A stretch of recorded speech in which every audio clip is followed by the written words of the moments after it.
ছাত্রদল নেতা সাম্যের হত্যাকারীকে গ্রেপ্তার দাবিতে শাহবাগ অবরোধ, থানা ঘেরাও, আশ্বাস স্বরাষ্ট্র উপদেষ্টার। অবৈধ সম্পদ অর্জনের অভিযোগে শেখ হাসিনার বিরুদ্ধে দুদকের অনুসন্ধান শুরু, বার্জ মাউন্টেন মামলা সচলের উদ্যোগ। বরখাস্তকৃত সাবেক সেনা কর্মকর্তাদের প্রেস ক্লাবে বিক্ষোভ, দায়িত্বশীল আচরণ করার অনুরোধ সেনাবাহিনীর। হত্যা চেষ্টা মামলায় নায়িকা নুসরাত ফারিয়াকে বিমানবন্দর থেকে গ্রেফতার, আদালতে তোলা হতে পারে কাল।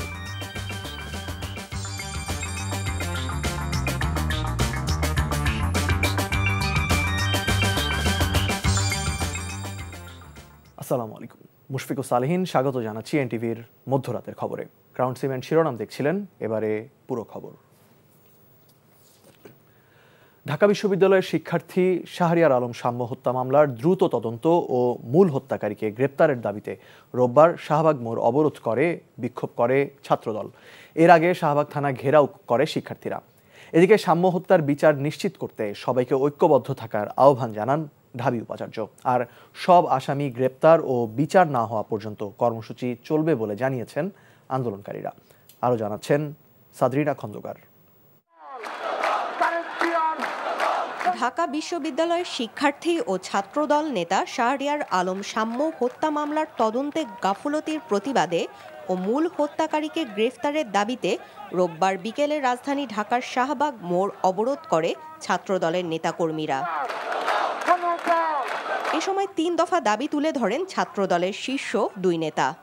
যদি সাম্য হত্যার বিচার যদি আমরা অচিরেই না পাই, যদি প্রকৃত খুনিরা এই প্রশাসন ধরতে না পারে এবং যদি সুষ্ঠু তদন্তের কোনো গাফিলতি পাই, অনতি বিলম্বে যদি খুনিদের মিডিয়ার সামনে হাজির করা না হয়, ছাত্রদল ঘোষণা দিচ্ছে অতি শীঘ্রই আমরা আরো বৃহৎ কর্মসূচিতে যাব। এর আগে সকাল থেকেই সাম্য হত্যার প্রতিবাদে স্লোগানে উত্তাল ঢাকা বিশ্ববিদ্যালয় ক্যাম্পাস।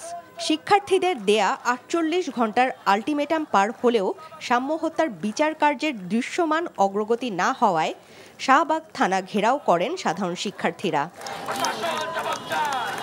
এছাড়া সাম্য হত্যার বিচার ও আসামিদের গ্রেফতারের দাবিতে সকালে রাজু ভাস্কর্যের পাদদেশে বিক্ষোভ সমাবেশ করে সাধারণ শিক্ষার্থীরা। এ সময় তাদের সঙ্গে সংহতি প্রকাশ করেন বিশ্ববিদ্যালয়ের শিক্ষক মণ্ডলী ও উপাচার্য। আমরা চাই যে এই বিষয়টি রাজনৈতিক দলাদলির ঊর্ধ্বে উঠে সবাইকে সাথে নিয়ে এই মর্মন্তুদ হত্যাকাণ্ডের বিচার দ্রুততম সময়ে করতে, এবং এই ব্যাপারে আমাদের তরফ থেকে যা করণীয় আমরা করব। আজ 5 দিন হয়ে গেল, বাকি কয়েকজনকে গ্রেপ্তার করতে এত দেরি হওয়ার কথা না। পুলিশ প্রশাসনের যদি সদিচ্ছা থাকে, যে সমস্ত মোটরসাইকেল যোগে তারা এসেছিল তাদেরকে বের করা খুব সময়ের বিষয় বলে আমার কাছে মনে হয় না। সহপাঠী হত্যার প্রতিবাদে আন্দোলনরত শিক্ষার্থীরা জানান, বিচার না হওয়া পর্যন্ত আন্দোলন চালিয়ে যাবেন তারা। শহীদ শাহরিয়ার আলম সাম্যর বিচার পায়, সেটা আমরা নিশ্চিত করে আসবো ইনশাআল্লাহ। এই বিচার হতেই হবে, যতক্ষণ না হয়। আমরা খুব সোজা কথাই বলছি, কিন্তু যদি সোজা কথায় কাজ না হয়, আমরা জানি কিভাবে কাজ আদায় করতে হয়। সাম্য ন্যায় বিচার যতক্ষণ প্রতিষ্ঠিত না হচ্ছে, আমরা সবাই মাঠে আছি। এদিকে সাম্য খুনের সাথে জড়িত সবাইকে দ্রুত গ্রেফতার ও বিচার নিশ্চিত করতে স্বরাষ্ট্র উপদেষ্টার কাছে দাবি জানিয়েছেন তার সহপাঠী ও শিক্ষকরা। দুপুরে সচিবালয়ে ঢাবি উপাচার্যের নেতৃত্বে 5 সদস্যের প্রতিনিধি দল প্রায় আধা ঘন্টার বৈঠক করে। বৈঠক শেষে অধ্যাপক হোসনে আরা বেগম জানান, জড়িতদের দ্রুত গ্রেফতারের ব্যাপারে আশ্বাস দিয়েছেন স্বরাষ্ট্র উপদেষ্টা। সাদরিনা খন্দকার, এনটিভি নিউজ, ঢাকা। সাবেক প্রধানমন্ত্রী শেখ হাসিনার অবৈধ সম্পদের অনুসন্ধান শুরু করেছে দুর্নীতি দমন কমিশন দুদক। এরই মধ্যে সরকারি অর্থ আত্মসাৎ, জালিয়াতি সহ নানা অভিযোগের প্রমাণ পেয়েছে সংস্থাটি। অন্যদিকে শেখ হাসিনার বিরুদ্ধে বার্জ মাউন্টেন বিদ্যুৎ কেন্দ্র দুর্নীতি মামলা সচলের উদ্যোগও নিয়েছে দুদক। এ বিষয়ে শুনানির জন্য 15ই জুলাই দিন ধার্য করেছেন আপিল বিভাগ। সরকারি অর্থ আত্মসাৎ ও জালিয়াতি করে শেখ হাসিনা কি পরিমাণ সম্পদ অর্জন করেছেন তা খতিয়ে দেখতে অনুসন্ধানের সিদ্ধান্ত নিয়েছে দুর্নীতি দমন কমিশন। দুর্নীতি দমন কমিশনের চেয়ারম্যান ডক্টর মোহাম্মদ আব্দুল মোমেন রোববার বলেছেন, সাবেক প্রধানমন্ত্রী শেখ হাসিনা নির্বাচনের সময় সম্পদ বিবরণী সহ বিভিন্ন সময়ে সম্পদের পরিমাণ গোপন করেছেন। তিনি বলেন, শেখ হাসিনা এবং তার পরিবারের অনেক সদস্যের বিরুদ্ধে ইতোমধ্যে মামলা করা হয়েছে। আরও কয়েকটি মামলায় অনুসন্ধান চলছে। রোববার মৌলভীবাজারে দুদকের গণশুনানি অনুষ্ঠানে এসব কথা বলেন দুদক চেয়ারম্যান। এ সময় পাসপোর্ট অফিস, বিআরটিএ সহ জেলার 59টি সরকারি দপ্তরের অভিযোগের শুনানি অনুষ্ঠিত হয়। ট্যাক্স রিটার্নে যে সম্পদ বিবরণী দেওয়া হয়েছে এবং আমরা যা পেয়েছি তার মধ্যে আমরা তুলনামূলক পরীক্ষা করে দেখছি যে তাতে সম্পদের পরিমাণ অনেকাংশে গোপন করা হয়েছে। সাবেক প্রধানমন্ত্রী, তার সন্তান এবং তার ভগ্নী এবং তার সন্তান, তাদের বিরুদ্ধে মামলা দায়ের করা হয়েছে এবং আরও একটি বা দুটি মামলা অনুসন্ধানাধীন রয়েছে। নির্বাচন নিয়ে অন্তর্বর্তী সরকারের বক্তব্যের সঙ্গে শেখ হাসিনার মিল পাওয়া যাচ্ছে বলে মন্তব্য করেছেন বিএনপির স্থায়ী কমিটির সদস্য আমির খসরু মাহমুদ চৌধুরী। ডিসেম্বরের মধ্যে নির্বাচন দাবি করে তিনি বলেন, নির্বাচন বিলম্বিত করে দেশকে অস্থিরতার দিকে ঠেলে দেওয়া হচ্ছে। রোববার রাজধানীর একটি হোটেলে সাংবাদিকদের সাথে আলাপে তিনি একথা বলেন। হাসান মাহমুদের রিপোর্ট। যে সরকার জনগণের কাছে দায়বদ্ধ থাকবে, জবাবদিহি থাকবে। সমসাময়িক রাজনৈতিক নানা প্রসঙ্গে সাংবাদিকদের সাথে নিজের বনানী কার্যালয়ে বিএনপির স্থায়ী কমিটির সদস্য আমির খসরু মাহমুদ চৌধুরী বলেন, সময়ের সাথে পাল্লা দিয়ে দেশে সংকট বেড়েই চলছে। জাতি সংখ্যার মধ্যে পড়ে গেছে এবং এই সংখ্যা যত দিন যাবে এটা বাড়তে থাকবে, অস্থিরতা বাড়তে থাকবে, দেশকে একটি বড় ধরনের বিপদের দিকে ঠেলে দেওয়া হবে। ইমিডিয়েটলি রোডম্যাপ ডিক্লেয়ার করে আমরা চাই ডিসেম্বরের মধ্যে অবশ্যই নির্বাচনে হতে হবে। সকলের মধ্যে একটা সংখ্যা কাজ করছে যে কি বাংলাদেশ আদৌ গণতান্ত্রিক প্রক্রিয়াতে যাবে কিনা। সংস্কার করে ঐক্যমতের ভিত্তিতে সব হবে, সরকার এমনটা বললেও ঐক্যমতটা আসলে কোথায় হচ্ছে তা কারো জানা নেই। করিডোর দেয়া নিয়েও প্রশ্ন আমির খসরুর। সব আলোচনা হচ্ছে, চিটাগং পোর্ট দিয়ে দেওয়ার আলোচনা হচ্ছে, ওখানে করিডোর দেওয়ার আলোচনা হচ্ছে, ওদেরকে বিনিয়োগ সম্মেলন করা হচ্ছে। এটা তো তাদের কোনোটাই তাদের কাজ না। এগুলো কি জন্য তারা এদিকে সময় নষ্ট করছে এবং এইগুলো দেখিয়ে তারা কি বোঝাতে চাচ্ছে? তাদেরকে এই ম্যান্ডেট কে দিয়েছে? কারো ব্যক্তিগত এজেন্ডা বাস্তবায়নের জন্য তো আমরা সংস্কার দেখতে চাচ্ছি না। বিএনপি সাংঘর্ষিক রাজনীতি চায় না জানিয়ে আমির খসরু বলেন, সরকার ক্রমেই যে আস্থা হারাচ্ছে তা দেশের জন্য দুর্ভাগ্য। এমন ভাব করছে অ্যাজ ইফ তারা একটা ইলেক্টেড গভর্নমেন্ট, তারা একটা দীর্ঘমেয়াদী দেশ পরিচালনা করবে। ওই যে শেখ হাসিনার মতো আমার কাছে মনে হয় মাঝে মাঝে যে আমরা তো উন্নয়ন করতেছি, নির্বাচন এগুলো কোনো গুরুত্বপূর্ণ কিছু না, এরকমই তো মনে হচ্ছে, তাই না? দলের নতুন সদস্য সংগ্রহের বিষয়ে ব্যক্তির সামাজিক গ্রহণযোগ্যতা বিচার করা হবে। সামাজিকভাবে তার কোনো গ্রহণযোগ্যতার সমস্যা আছে কিনা। Hasan Mahmud, NTV news, Dhaka. দ্রুততম সময়ের মধ্যে একটি জাতীয় সনদ তৈরির দিকে অগ্রসর হতে চায় জাতীয় ঐকমত্য কমিশন, জানিয়েছেন কমিশনের সহসভাপতি অধ্যাপক আলী রিয়াজ। আর তত্ত্বাবধায়ক সরকার গঠন সহ পুরো সংস্কার প্রক্রিয়া ও গণভোটের মাধ্যমে জুলাই সনদ সম্পন্ন করে আইনি ভিত্তি দিতে প্রস্তাব দিয়েছে জামায়াতে ইসলামী। রোববার জাতীয় সংসদের এলডি হলে জাতীয় ঐকমত্য কমিশনের সঙ্গে জামায়াতে ইসলামীর বৈঠকে এসব কথা বলেন তারা। আরাফাত ইসলামের রিপোর্ট। গত ২৬ এপ্রিল প্রথমবার জাতীয় ঐকমত্য কমিশনের সঙ্গে জামায়াতে ইসলামীর বৈঠকের পর এদিন দ্বিতীয় দিনের মতো বৈঠক অনুষ্ঠিত হয়। দলটির নেতৃত্ব দেন নায়েবে আমির সৈয়দ আবদুল্লাহ মোহাম্মদ তাহের। শনিবার সকাল ১১টায় শুরু হওয়া এ বৈঠকে অমীমাংসিত বেশ কিছু বিষয় নিয়ে আলোচনা হয়। এটাও স্মরণ করা দরকার যে আমাদের এই টেবিলে আসার জন্য অনেক প্রাণ দিতে হয়েছে। এই সময় কমিশনের সহসভাপতি অধ্যাপক আলী রিয়াজ বলেন, সকল রাজনৈতিক দলের সঙ্গে ২-১ দিনের মধ্যেই আলোচনা শেষে শীঘ্রই দ্বিতীয় পর্বের বৈঠক শুরু করবে কমিশন।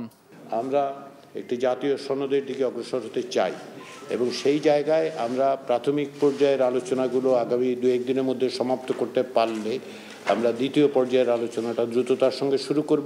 জামায়াতের নায়েবে আমির বলেন, দেশকে অস্থিতিশীল করার জন্য নানাভাবে ষড়যন্ত্র চলছে। এছাড়া দ্রুততম সময়ের মধ্যে গণভোটের মাধ্যমে জুলাই সনদ বাস্তবায়নের প্রস্তাব দিয়েছে দলটি। এখনকার যে ঐকমত্য হবে সেটার জন্যই আমরা গণভোট চাচ্ছি। আমরা আর একটা কিছু চাচ্ছি যে কেয়ারটেকার সরকারের অধীনে both national election and local government election হইতে হবে। যে কেয়ারটেকার প্রধানের জন্য একটা সার্চ কমিটি হবে, যিনি প্রধানমন্ত্রী থাকবেন তিনি, বিরোধী দলীয় প্রধান যিনি থাকবেন পার্লামেন্টে তিনি, এবং প্রধান বিচারপতি। দুদক ও নির্বাচন কমিশন সহ বেশ কিছু বিষয়ে তাদের দলের পক্ষ থেকে প্রস্তাবনা দেয়া হয়েছে বলেও জানান মোহাম্মদ তাহের। তারা বলছেন এই বিশেষ অপরাধে একটি বিশেষ সময়ের ভিতরে যে অপরাধটা হয়েছে। আরাফাত ইসলাম, এনটিভি নিউজ, ঢাকা। আগামী 2025-26 অর্থ বছরের জন্য 35,000 কোটি টাকা কমিয়ে 2,30,000 কোটি টাকার বার্ষিক উন্নয়ন কর্মসূচি এডিপির অনুমোদন দিয়েছে জাতীয় অর্থনৈতিক পরিষদ এনইসি। রোববার পরিকল্পনা কমিশনের এনইসি সম্মেলন কক্ষে প্রধান উপদেষ্টার সভাপতিত্বে অনুষ্ঠিত বৈঠকে এ অনুমোদন দেওয়া হয়। সভা শেষে পরিকল্পনা উপদেষ্টা ওয়াহিদুদ্দিন মাহমুদ জানান, এবার এডিপিতে স্থান পাচ্ছে না জনতুষ্টি ও অপচয়মূলক মেগা প্রকল্প। সেলিম মালিকা রিপোর্ট। প্রতি বছরের বাজেটের আগে আগের বছরের তুলনায় কয়েক হাজার কোটি টাকা বাড়িয়ে শত শত ছোট বড় ও মেগা প্রকল্প ভিত্তিক উন্নয়ন বাজেট বা এডিপি ঘোষণা করত হাসিনা সরকার। তবে স্বল্প সময়ের জন্য আসা অন্তর্বর্তী সরকার হাঁটছে ঠিক তার উল্টো পথে। বাজেট বাড়িয়ে নয়, বরং চলতি বছরের তুলনায় 35,000 কোটি টাকা কমিয়ে আগামী বাজেটের জন্য 2,30,000 কোটি টাকার উন্নয়ন বাজেট অনুমোদন দিল সরকার। অনুমোদিত এডিপির মধ্যে সরকারি তহবিল থেকে সহায়তা আসবে 1,44,000 কোটি টাকার, বৈদেশিক ঋণ নেওয়া হবে 86,000 কোটি, আর মন্ত্রণালয়গুলো অর্থায়ন করবে আরও 8,599 কোটি টাকা। বাজেটকে আমি যদি বলি ছোট করছি, ছোট ঠিক না, বাস্তবসম্মত করছি, কিন্তু যতটুকু বাস্তবায়ন করা যায়। এখন তো আমরা বুঝে গেছি যে বাস্তবায়নের সমস্যাগুলো কি। আগামী অর্থ বছরের এডিপিতে সর্বোচ্চ বরাদ্দ পেয়েছে গণপরিবহন ও যোগাযোগ খাত প্রায় 60,000 কোটি, বিদ্যুৎ ও জ্বালানি খাত 32,000 কোটি টাকার বেশি, শিক্ষা খাত পেয়েছে প্রায় 30,000 কোটি টাকা। এছাড়া স্বাস্থ্য খাত বরাদ্দ পেয়েছে 18,148 কোটি টাকা। শিক্ষকদের বেতন ভাতা বাড়ানোর একটা দাবি আছে, সেটা কিছুটা করা হচ্ছে। স্বাস্থ্য খাতে পরিচালন ব্যয় এখন হয়তো অত দৃশ্যমান হবে না, অর্থ বছরের শেষের দিকে হয়তো স্বাস্থ্য খাতের পরিচালনা ব্যয় বাড়বে। উপদেষ্টা জানিয়েছেন, এবার মোট প্রকল্প নেওয়া হয়েছে প্রায় 1100টি, এর মধ্যে বরাদ্দহীন পাইপলাইনে থাকবে প্রায় 900টি প্রকল্প। বাজেটে তো আলাদাভাবে আছেই। সেলিম মালিক, এনটিভি নিউজ, ঢাকা। বিএনপি নেতা ইঞ্জিনিয়ার ইশরাক হোসেনকে মেয়রের দায়িত্ব দেওয়ার দাবিতে রোববারও বিক্ষোভ করেছেন তার সমর্থকরা। অভিযোগ করেন, অন্তর্বর্তী সরকারের কিছু উপদেষ্টার ষড়যন্ত্রের কারণেই শপথ পাঠ আয়োজন করছে না সরকার। এ সময় উপদেষ্টা আসিফ মাহমুদের পদত্যাগও চান অনেকে। এদিকে চলমান আন্দোলনে আজও বন্ধ সিটি কর্পোরেশনের সব কার্যক্রম। কাল নগর ভবন ব্লকেট কর্মসূচি ঘোষণা করেছেন আন্দোলনকারীরা। নাজিবুর রহমানের রিপোর্ট। ইশরাক হোসেনকে মেয়র ঘোষণা করে নির্বাচন কমিশনের গ্যাজেট প্রকাশের 21 দিন পেরিয়ে গেলেও শপথ অনুষ্ঠান আয়োজন হয়নি এখনো। এরই প্রতিবাদে চতুর্থ দিনের মতো বিক্ষোভ সমাবেশ ও মিছিল করেছে ঢাকা দক্ষিণ সিটি কর্পোরেশন এলাকার বাসিন্দা ও ইশরাকের সমর্থকরা। তাদের দাবি, পরিকল্পিতভাবে শপথ অনুষ্ঠান বিলম্বিত করছে সরকার। এদিন উপদেষ্টা আসিফ মাহমুদের বিরুদ্ধেও স্লোগান তোলেন অনেকে। যারা গড়িমসি করছে সেটা আইন উপদেষ্টা এবং স্থানীয় সরকার উপদেষ্টা, কারণ তারা আমাদের দাবি বা আমাদের নগরপিতাকে তার যোগ্য আসনে বসার জন্য বাধা সৃষ্টি করছে। ওনারা ইচ্ছা করে বিলম্ব করছে, নাহলে এটা বিলম্ব হওয়ার কোনো কথা ছিল না। যে এখানে কোর্টের রায় দিছে, কোর্টের রায়কে সম্মান জানিয়ে অবিলম্বেই এই শপথ গ্রহণের ব্যবস্থা করা উচিত। আদালতের রায়ের পরও মেয়রের দায়িত্ব না দেয়াকে চক্রান্ত হিসেবে দেখছেন আন্দোলনকারীরা। দাবি আদায় না হলে আরও কঠোর কর্মসূচি দেওয়ার ঘোষণা তাদের। দুষ্কৃতিকারী এবং তাদের প্রেতাত্মা কিছু রয়ে গেছে প্রশাসনের মধ্যে, বর্তমান সরকারের মধ্যেও কিছু রয়ে গেছে। তারাই বাধাগ্রস্ত করছে জনগণের মেয়র ইঞ্জিনিয়ার ইশরাক হোসেনকে শপথ বাক্য পাঠ করতে, তারাই বাধাগ্রস্ত করছে। কোন কারণে ইশরাক হোসেনের শপথে বাধা? নিঃসন্দেহে এটা উপদেষ্টা মণ্ডলীদের চক্রান্ত। চলমান আন্দোলনে স্থবির নগর ভবন, আজও প্রধান ফটকে ঝুলছে তালা, নেই কর্মকর্তা কর্মচারীরাও। Najibur Rahman, NTV news, Dhaka. ভারতের স্থলবন্দর দিয়ে বাংলাদেশের তৈরি পোশাক পণ্য আমদানিতে দেশটির নিষেধাজ্ঞার বিষয়ে আনুষ্ঠানিকভাবে কিছু জানেন না উল্লেখ করে কোনো সমস্যা থাকলে আলোচনার মাধ্যমে সমাধান করা হবে বলে জানিয়েছেন বাণিজ্য উপদেষ্টা শেখ বশিরউদ্দিন। রোববার সচিবালয়ে প্রশ্নের জবাবে এসব বলেন তিনি। আমরা এখনো অফিসিয়ালি ভারতের পদক্ষেপটা সম্বন্ধে জানি না। আমরা ফর্মালি জানার পরে ব্যাপারগুলো নিয়ে পদক্ষেপ নিতে পারবো। বিভিন্ন সময় আমরাও আমাদের কৃষিপণ্য উৎপাদন এবং ভোগের উপরে নির্ভর করে আমদানিতে বিভিন্ন রকমের বিধিনিষেধ আরোপ করি, ভারতও করে। সো এটা একটা চলমান প্রক্রিয়া, এটা একটা বাণিজ্য ব্যবস্থাপনার একটা প্রক্রিয়া, এবং এই বাণিজ্য ব্যবস্থাপনার প্রক্রিয়াতে আমরা কাজ করছি এবং আমরা আশা করি যে যদি কোনো এই বিষয়ে কোনো সমস্যা তৈরি হয় আমরা উভয় পক্ষ আলোচনার মাধ্যমে এটার একটা উপযুক্ত পরিণতিতে আনতে পারব। ঢাকাই সিনেমার আলোচিত নায়িকা নুসরাত ফারিয়াকে আটকের পর বৈষম্য বিরোধী আন্দোলন চলাকালীন ভাটারা থানার একটি হত্যা চেষ্টা মামলায় তাকে গ্রেফতার দেখানো হয়েছে। রোববার সকালে থাইল্যান্ড যাওয়ার সময় হজরত শাহজালাল আন্তর্জাতিক বিমানবন্দর থেকে আটক করা হয় তাকে। পরে ইমিগ্রেশন পুলিশ তাকে ভাটারা থানায় হস্তান্তর করে। সেখান থেকে নুসরাত ফারিয়াকে গোয়েন্দা কার্যালয়ে নিয়ে যাওয়া হয়। ডিএমপি জানায় রোববার নুসরাত ফারিয়াকে আদালতে তোলা হবে। পুলিশ জানায় নুসরাত ফারিয়া সহ 17 অভিনয় শিল্পীর বিরুদ্ধে আদালতে মামলার আবেদন করেন এক ভুক্তভোগী। পরে আদালতের নির্দেশে ভাটারা থানায় হত্যা চেষ্টার মামলাটি নথিভুক্ত করা হয়। ওই মামলায় সাবেক প্রধানমন্ত্রী শেখ হাসিনা সহ 283 জনকে আসামি করা হয়েছে। খুলনা প্রকৌশল ও প্রযুক্তি বিশ্ববিদ্যালয়ের সংঘর্ষ ও শিক্ষক লাঞ্ছিতের ঘটনায় দোষীদের বিচার কার্যক্রম সোমবার দুপুরের মধ্যে শেষ না হলে একাডেমিক কার্যক্রমের পাশাপাশি সব ধরনের প্রশাসনিক কার্যক্রম বর্জনের ঘোষণা দিয়েছে শিক্ষক সমিতি। রোববার দুপুরে প্রশাসনিক ভবনে শিক্ষক সমিতির সাধারণ সভা শেষে এই সিদ্ধান্ত জানান শিক্ষকরা। এর আগে তাদের দাবির বিষয়ে বিশ্ববিদ্যালয়ের উপাচার্যের সঙ্গে বৈঠক করেন তারা। পরে সংবাদ সম্মেলনে শিক্ষক সমিতি অভিযোগ করে আইনের বাইরে গিয়ে বিশ্ববিদ্যালয়ের প্রশাসন দোষীদের বিচারিক কার্যক্রম স্থগিত করে রেখেছে। এ কারণে কুয়েটের শিক্ষা কার্যক্রম সংকটের মুখে। সিন্ডিকেটের সিদ্ধান্ত অনুযায়ী 4 মে থেকে ক্লাস শুরুর কথা থাকলেও একাডেমিক কার্যক্রম এখনও ফেরেননি শিক্ষকরা। ছাত্রদের হাতে শিক্ষক লাঞ্ছিতের বিচার না হওয়া পর্যন্ত ক্লাসে ফিরবেন না বলেও জানায় শিক্ষক সমিতি।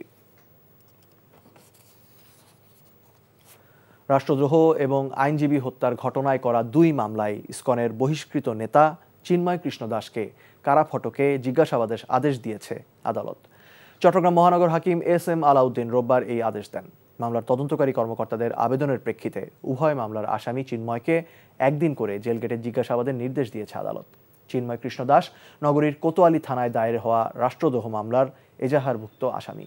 গত বছরের 25 নভেম্বর রাতে ঢাকার শাহজালাল আন্তর্জাতিক বিমানবন্দর থেকে ইসকনের বহিষ্কৃত নেতা ও সনাতনী জাগরণ জোটের মুখপাত্র চিন্ময় কৃষ্ণ দাসকে গ্রেফতার করে পুলিশ।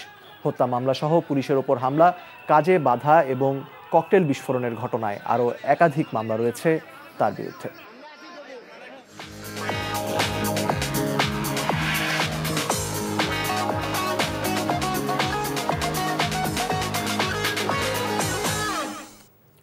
মার্কেন্টাইল ব্যাংক অর্থনীতির খবর।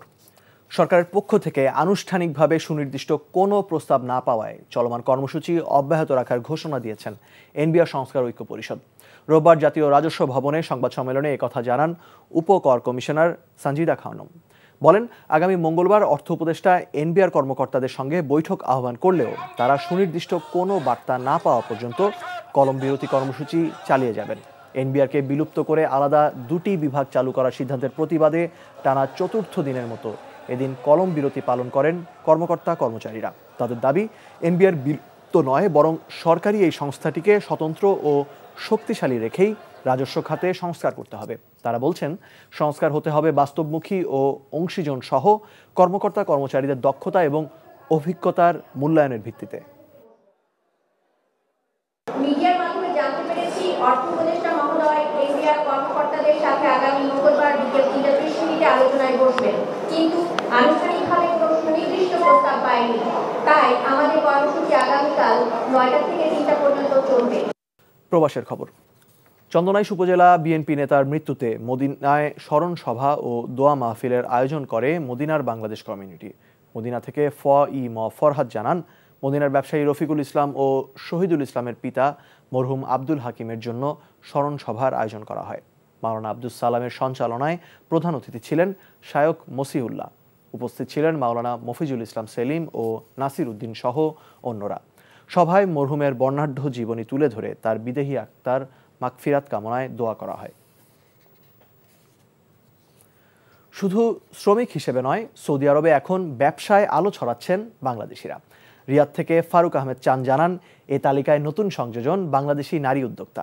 নাসিমা ফাস্ট ফুড রেস্টুরেন্টের উদ্বোধনী অনুষ্ঠানে একথা বলেন কমিউনিটির বিশিষ্টজনেরা।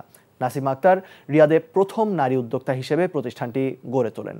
নারী উদ্যোক্তার সফলতা কামনা করে ইনভেস্টর মাসুদ রানা বলেন, নাসিমা একজন নারী হয়ে যে সাহসিকতার পরিচয় দিয়েছেন তা প্রবাসীদের কাছে অনুকরণীয়। কাতারে ইসলামিয়া হাসপাতাল বাংলাদেশের উদ্যোগে স্বাস্থ্য বিষয়ক মতবিনিময় সভা অনুষ্ঠিত হয়। কাতার থেকে আমিনুল হক কাজল জানান, মতবিনিময় সভায় সভাপতিত্ব করেন রেসালা লিমুজিনের ব্যবস্থাপনা পরিচালক আব্দুল্লাহ আল মামুন। প্রধান অতিথি ছিলেন ইসলামিয়া হাসপাতালের প্রতিষ্ঠাতা আবুল হাসনাত মোর্তাজা। নাজিম উদ্দিনের সঞ্চালনায় উপস্থিত ছিলেন কোরআন সুন্নাহ পরিষদ কাতারের সভাপতি আনোয়ারুল ইসলাম, সহ সভাপতি প্রকৌশলী কামরুল হাসান সহ অন্যরা।